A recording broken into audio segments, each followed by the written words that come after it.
Hello दोस्तों, आप सभी को नमस्कार।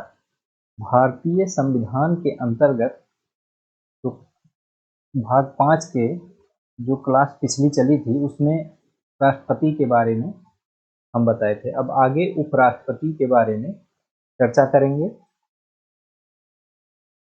तो अनुच्छेद 63 में कहा गया है कि भारत का एक उपराष्ट्रपति होगा। जैसे 52 में कहा गया था कि भारत का एक राष्ट्रपति होगा, उसी तरीके से 63 में यह जिक्र किया गया है कि भारत का एक उपराष्ट्रपति होगा।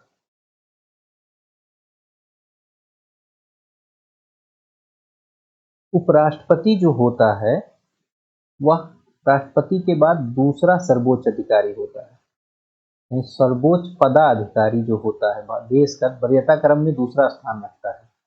दूसरा पदाधिकारी एक लाइन के रूप में क्वेश्चन भी पूछा गया है, मतलब 4 ऑप्शन दिए थे, उसमें एक लाइन ये भी थी कि दूसरा सर्वोच्च पदाधिकारी होता है उपराष्ट्रपति। यह जो पद है वो अमेरिका में उपराष्ट्रपति का जो पद है उसकी तर्ज पर यहाँ पे गठित किया गया है। यानी अमेरिका से प्रभावित है भारतीय उपराष्ट्रपति का पद। तो अनुच्छेद 63 आप लोग ने देख लिया कि एक भारत का एक उपराष्ट्रपति होगा। अगला अनुच्छेद है अनुच्छेद 64।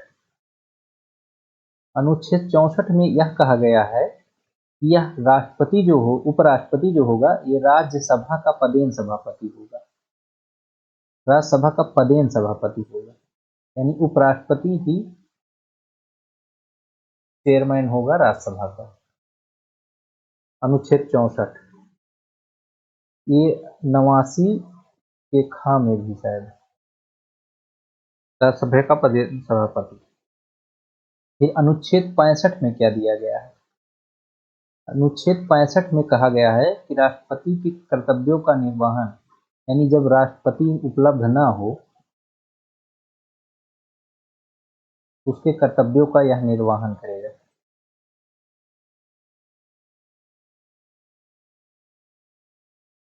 अनुच्छेद 65 में राष्ट्रपति के कर्तव्यों का निर्वहन करेगा। राष्ट्रपति के मृत्यु हो जाने पर, राष्ट्रपति के त्यागपत्र देने पर, राष्ट्रपति के निर्वाचन में अवैध घोषित होने पर, महाभियोग द्वारा हटाए जाने पर या राष्ट्रपति किसी कारणवश न उपलब्ध हो तो अनुच्छेद 65 के तहत वह राष्ट्रपति के कार्यों कर्तव्यों का निर्वहन करेगा। और जब राष्ट्रपति के कर्तव्यों का निर्वहन करेगा तो उस समय वो जितनी राष्ट्रपति की शक्तियां हैं, जितने वेतन भत्ते सब कुछ वह राष्ट्रपति के जो प्राप्त होता है उसी अनुसार उसे भी प्राप्त होगा, यानी वह राष्ट्रपति के रूप में कार्य करेगा। फिर अनुच्छेद 66 में क्या दिया है? 66 में अनुच्छेद 66 में यह दिया गया है कि इसका चुनाव, उपराष्ट्रपति का चुनाव क्या होगा। तो इसके निर्वाचन के बारे में जो है, जैसे उपराष्ट्रपति का एक निर्वाचक मंडल होता था राष्ट्रपति का, उसी तरीके से उपराष्ट्रपति का भी निर्वाचक मंडल है। इस उपराष्ट्रपति के निर्वाचक मंडल में कौन लोग हैं? दोनों सदनों के सभी सदस्य, यानी राज्यसभा लोकसभा के सभी सदस्य,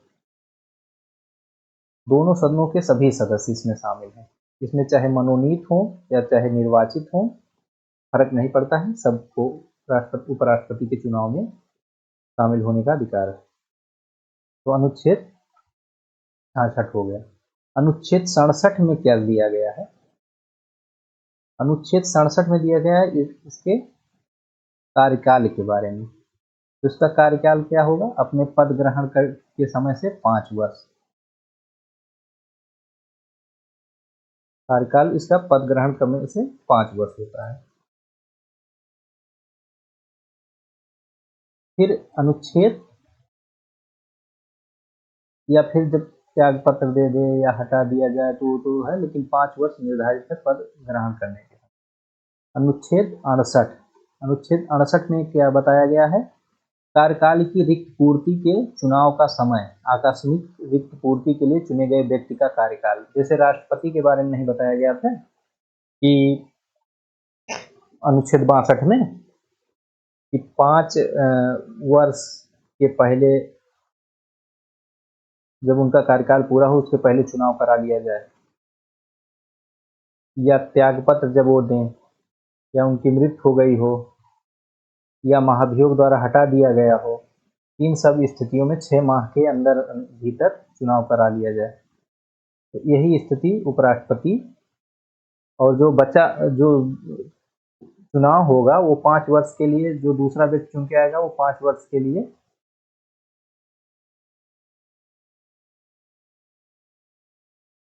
रहेगा। ये हो गया अनुच्छेद 68। इसके बाद अनुच्छेद 69 क्या है, इसके शपथ ग्रहण के बारे में दिया गया है। तो इसका शपथ ग्रहण में क्या है, जैसे उपराष्ट्रपति का था, यह संविधान के प्रति सच्ची श्रद्धा एवं निष्ठा रखेगा और अपने पद एवं कर्तव्यों का निर्वहन श्रद्धापूर्वक करेगा। तो यानी संविधान के प्रति सच्ची श्रद्धा एवं निष्ठा है,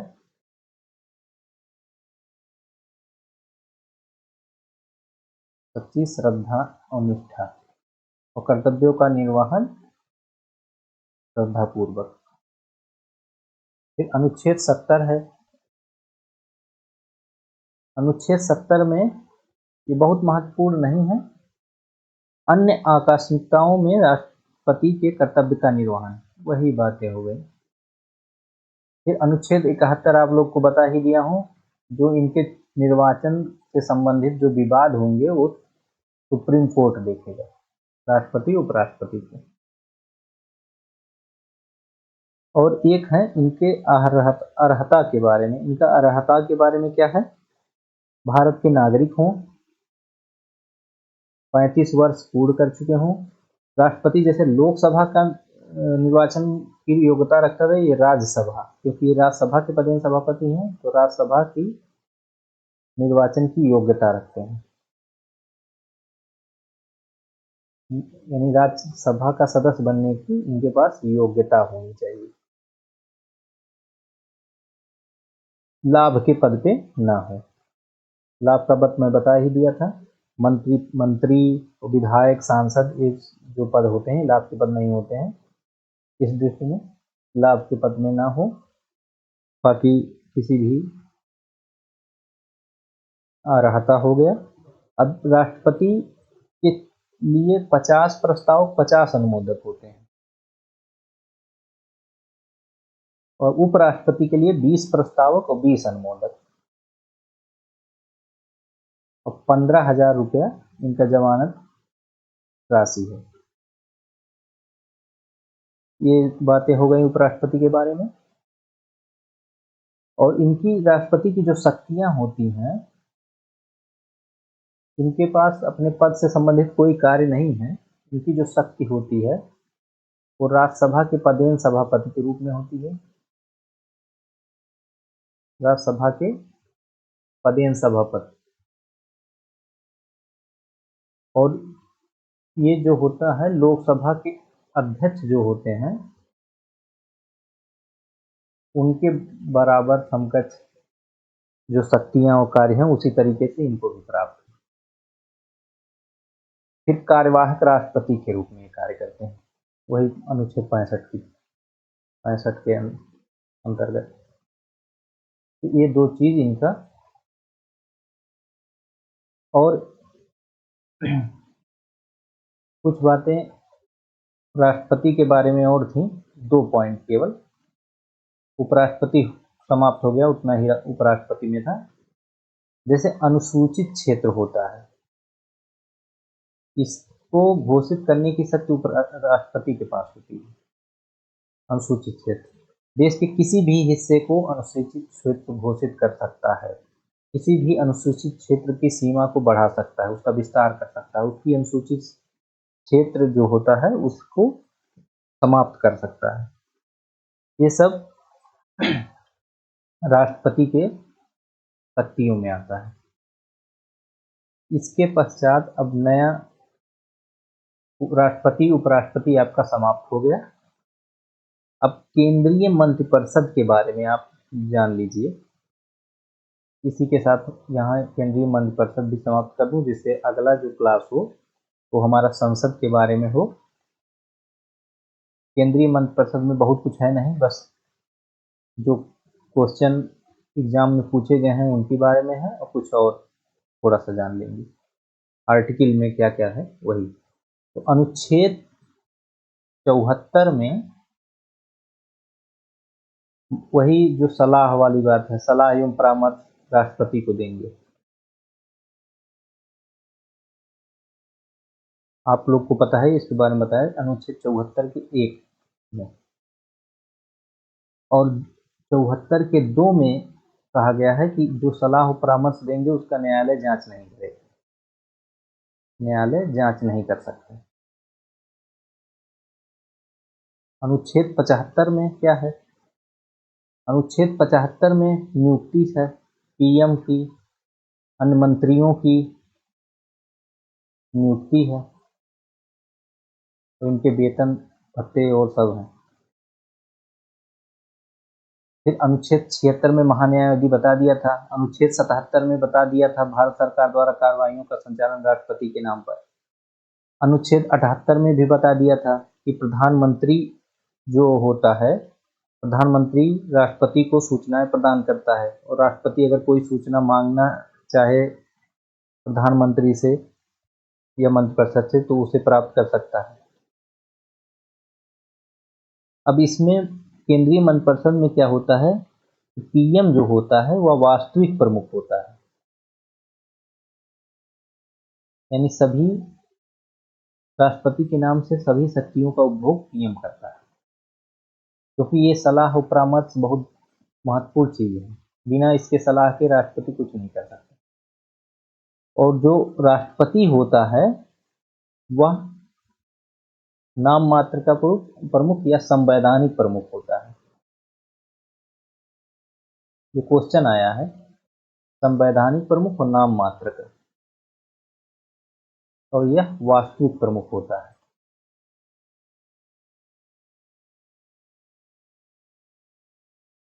और फिर पीएम के शपथ के बारे में क्या क्या दिया गया है।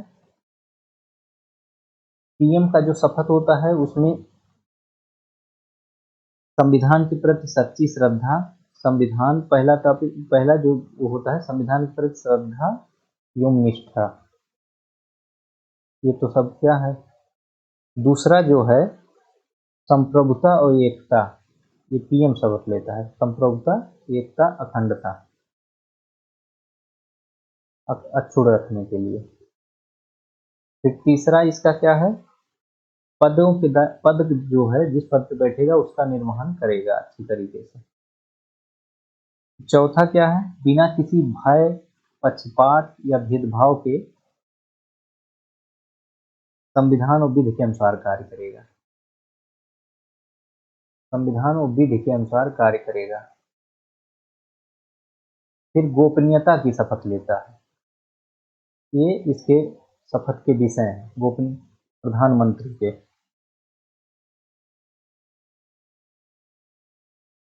अब इसमें और एक महत्वपूर्ण बात है, महत्वपूर्ण ये है कि कौन कौन से पीएम जो पहले मुख्यमंत्री रह चुके हैं। उसमें सबसे पहले मोरारजी देसाई थे, मोरारजी देसाई। ये जब प्रधानमंत्री बने 1977, तो ये उसके पहले महाराष्ट्र के सीएम रह चुके थे। दूसरे नंबर पे हैं चरण सिंह।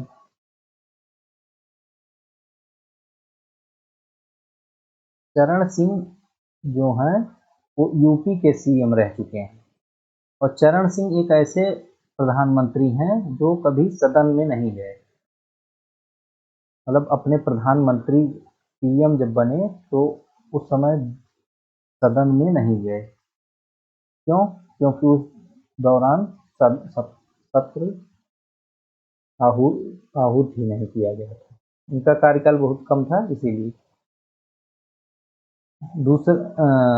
तीसरे जो व्यक्ति थे, 6 सीएम ऐसे हैं जो प्रधानमंत्री आगे चलते, बीपी सिंह, ये यूपी के, विश्वनाथ प्रताप सिंह यूपी के सीएम थे 90 में, 89-90 में। फिर नरसिम्हा राव, पीवी नरसिम्हा राव, पीवी नरसिम्हा राव 1991 में थे। इन्हीं के समय उदारवादी नीतियां अपनाई गई थी। तो ये आंध्र प्रदेश के सीएम थे। इसके बाद एच.डी. देवगौड़ा। एच.डी. देवगौड़ा जो थे ये कर्नाटक के सीएम थे। और वर्तमान समय में जो प्रधानमंत्री जी हैं मोदी जी, नरेंद्र मोदी, ये गुजरात के सीएम थे। तो ये 6 प्रधानमंत्री ऐसे हुए जिन्होंने अपने राज्य पर भी शासन किया। और एक बहुत महत्वपूर्ण क्वेश्चन हमेशा पूछता है, अनुच्छेद 75 के ही तहत है, 75 के 3 में ये है कि मंत्रिपरिषद सामूहिक रूप से लोकसभा के प्रति उत्तरदायी है। लोकसभा हमेशा ये पूरा लाइन रटे रहिए, क्योंकि बार बार पूछता है लोकसभा के प्रति उत्तरदायी। उसमें ऑप्शन में संसद भी दिया रहेगा, तो लोकसभा ही रहेगा। अगर जब लोकसभा जब नहीं रहेगा और चारों ऑप्शन कुछ ना कुछ दिया रहेगा, तब आप संसद मारिएगा, नहीं तो फर्स्ट ऑप्शन है लोकसभा। और जो 75(2) में, यानी जो नियुक्ति प्रधानमंत्री और ये मंत्रियों की होती है, ये राष्ट्रपति के प्रसाद पर्यंत पद धारण करते हैं। यानी राष्ट्रपति जब चाहेगा तो इन्हें हटा देगा, यानी हटा क्या देगा, वही प्रधानमंत्री की सलाह से मंत्रियों को हटाएगा। 78 अनुच्छेद 78 के बारे में बता ही दिया था कि राष्ट्रपति को संघ के प्रशासन से संबंधित मामलों के बारे में मंत्रिपरिषद द्वारा लिए गए निर्णयों तथा विधायन के प्रस्तावों के बारे में सूचित, मतलब संघ के प्रशासन के बारे में जो निर्णय लिए जाते हैं मंत्रिपरिषद द्वारा, और विधायन यानी जो कोई विधि बनाई जाती है उसके प्रस्तावों के बारे में सूचित करना रहता है। और दूसरा क्या होता है, राष्ट्रपति कोई सूचना मांगे तो उसे प्रदान किया जाए। और एक तीसरी बात भी होती है 78 में। तीसरी बात क्या है कि ऐसे मामलों पर जिसपे मंत्री निर्णय ले चुका हो, कोई मंत्री अगर निर्णय ले चुका है कोई किसी मामले पर, लेकिन मंत्रिपरिषद उसे विचार नहीं किया है उस पर, कोई इकलौता मंत्री किसी मामले पर निर्णय ले लिया है लेकिन मंत्रिपरिषद उस पर विचार नहीं किया है, तो राष्ट्रपति उसे मंत्रिपरिषद के विचारार्थ भेजता है। तो ये 3 बातें हो गई। चौथी बात क्या है, मतलब 78 अनुच्छेद समाप्त हो गया। अनुच्छेद 88 में मंत्रिमंडल के बारे में, ये केंद्रीय मंत्रिपरिषद से संबंधित कुछ है। किसी भी मंत्री को सदन में बोलने और कार्यवाही में भाग लेने का अधिकार होगा, उसे दोनों सदनों की संयुक्त बैठक में भाग लेने का अधिकार होगा। अगर किसी समिति का वह सदस्य है तो समिति में वह भाग ले सकता है, किंतु वह दूसरे सदन में, जैसे जिस सदन का वो सदस्य है उससे अलग वो दूसरे सदन में मतदान भी नहीं कर सकता। ये बातें हैं, लेकिन वो दोनों सदनों में मंत्री जब रहेगा वह दोनों सदनों में भाग ले सकता है, बोल भी सकता है और लेकिन मतदान नहीं कर सकता है। केवल अपने ही सदन में वह मतदान कर सकता है। तो अनुच्छेद 88 इसी अनुच्छेद के तहत महान्यायवादी को भी यह अधिकार प्राप्त है। महान्यायवादी को कि वह सदन में जाके बैठक में भाग ले सकता है, उस पर चर्चा कर सकता है, लेकिन मतदान नहीं कर सकता। एक और महत्वपूर्ण बात, अनुच्छेद 352 में जो राष्ट्रीय आपातकाल है उसमें पहली बार मंत्रिमंडल शब्द आया। वो भी 44वें संविधान संशोधन 1978 के द्वारा जोड़ा गया था। 352 में मंत्रिमंडल का जिक्र किया गया है। और कैबिनेट मंत्रिमंडल, ये हो गया कैबिनेट जिसे कहते हैं इंग्लिश में। फिर कुछ जगहों का पीएम प्रमुख होता है, वो संस्थाएं क्या हैं? एक CSIR है, एक है राष्ट्रीय सुरक्षा समिति, राष्ट्रीय सुरक्षा समिति। ये सब क्वेश्चन आए हैं इसलिए मैं करवा दे रहा हूँ जिससे आप लोगों को। और फिर एक है, हाँ, ये दोनों जगहों का जो प्रमुख होता है वो प्रधानमंत्री होता है। और अविश्वास प्रस्ताव के बारे में बता दूं कि अविश्वास प्रस्ताव जब लाना होता है तो 50 सदस्यों का हस्ताक्षर जरूरी होता है। ये सब कुछ फैक्ट बातें हैं।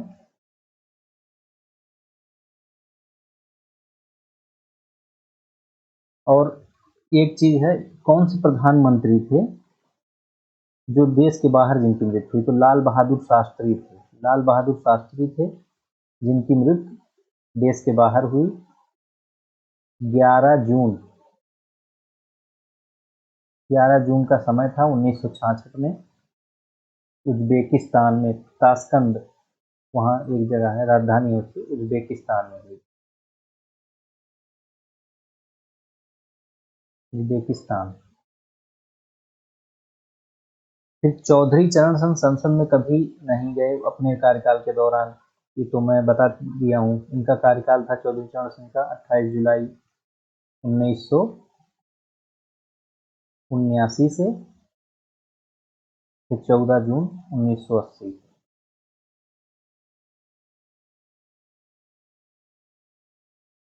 फिर सिविल, एक महत्वपूर्ण तथ्य है कि सिविल बोर्ड का जो पदेन अध्यक्ष होता है वो कैबिनेट सचिव होता है। ये क्वेश्चन पूछा है तो इसे डायरेक्ट बता दे रहा हूँ। सिविल बोर्ड का जो पदेन अध्यक्ष होता है, सिविल बोर्ड का पदेन अध्यक्ष कैबिनेट सचिव, ये सर्वोच्च सबसे बड़ा अधिकारी है सिविल सेवा का, कैबिनेट सचिव।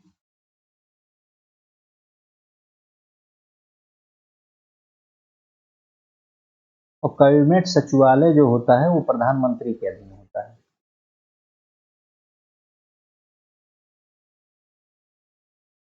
पीएम के अधीन।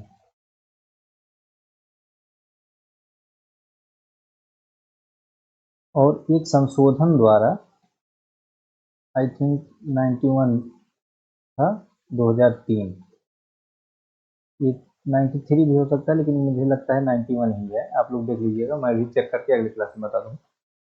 15% मंत्रिपरिषद, मतलब जितने सदस्य हैं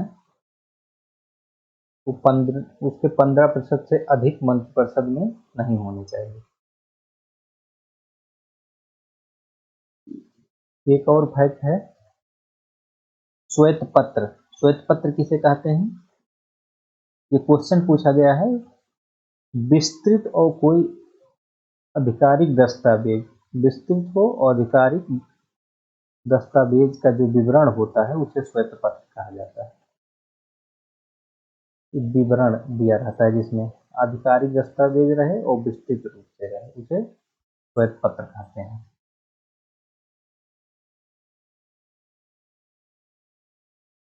और कभी कभी एक पूछ लेता है समाधि स्थल की, कहाँ किसका समाधि स्थल है,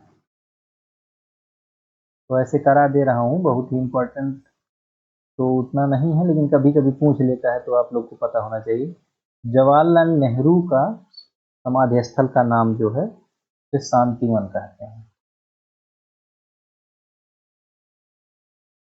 लाल बहादुर शास्त्री, जो शास्त्री जी प्रधानमंत्री थे, इनका जो है विजय घाट है, यही दिल्ली में सब है।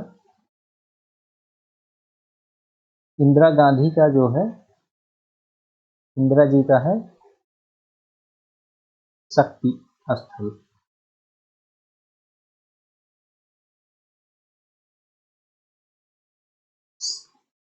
और राजीव गांधी जी का है वीरभूमि।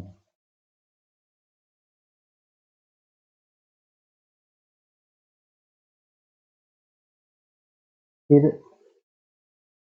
एक शंकर दयाल शर्मा, शंकर दयाल शर्मा का है कर्मभूमि। तो ये आप लोग को याद रहेगा तो अच्छी बातें हैं। और राजघाट किसका है, ये आप लोग कमेंट बॉक्स में बताइएगा, कमेंट बॉक्स में राजघाट किसका समाधि स्थल है। बहुत ही इजी है, आप लोग कमेंट बॉक्स में बताइएगा। इसके अलावा एक चीज़ हम और करा दें, कभी कभी मैच कराने के लिए पूछता है या क्रम पूछ लेगा कि जो प्रधानमंत्री जो बहुत कम ही समय के लिए हुए थे तब, तो उनका क्रम क्या है या कब कब उनका कार्यकाल था।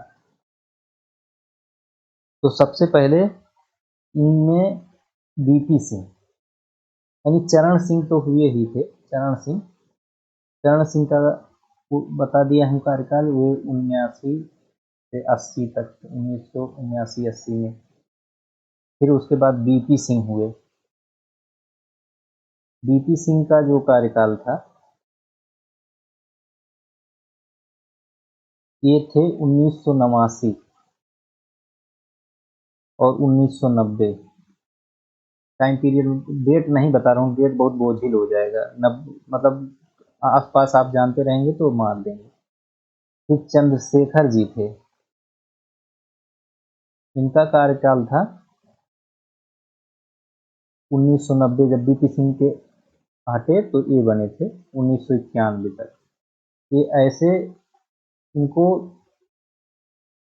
राष्ट्रपति तो गणतंत्र दिवस पे तिरंगा फहराता है और 15 अगस्त पे लाल किला पे प्रधानमंत्री तिरंगा फहराता है, लेकिन इनका कार्यकाल ऐसा था कि अगस्त माह इसमें पड़ा ही नहीं, तो तिरंगा इनको फहराने का अवसर नहीं मिला। फिर एच डी देवगौड़ा साहब थे, एच डी देवगौड़ा साहब, इनका कार्यकाल जो था वो 1996 से 97 था। इसके बाद इंद्र कुमार गुजराल, इंद्र कुमार गुजराल बैठे, ये देवगौड़ा साहब हटे तो इंद्र कुमार गुजराल साहब बैठे 97 से 98। इसके बाद अटल बिहारी वाजपेयी थे और फिर उसके बाद 2004 के बाद फिर मनमोहन सिंह, फिर प्रधानमंत्री मोदी। तो ये सब केंद्रीय मंत्रिपरिषद यानी राष्ट्रपति, उपराष्ट्रपति और केंद्रीय मंत्रिपरिषद यानी संघ की कार्यपालिका जो थी, संघ की कार्यपालिका अब मैं समाप्त कर चुका हूँ 52 से लेकर 78 तक। उसके बाद जो राष्ट्रपति से संबंधित अनुच्छेद था वो सब। अब आगे क्लास में संसद के बारे में बताऊंगा। Success secret by Manoj sir channel का नाम है, इसे आप लाइक करिए, सब्सक्राइब करिए, कमेंट बॉक्स में अपना फीडबैक कीजिए और ज़्यादा से ज़्यादा अपने दोस्तों के बीच इसे शेयर करिए। धन्यवाद।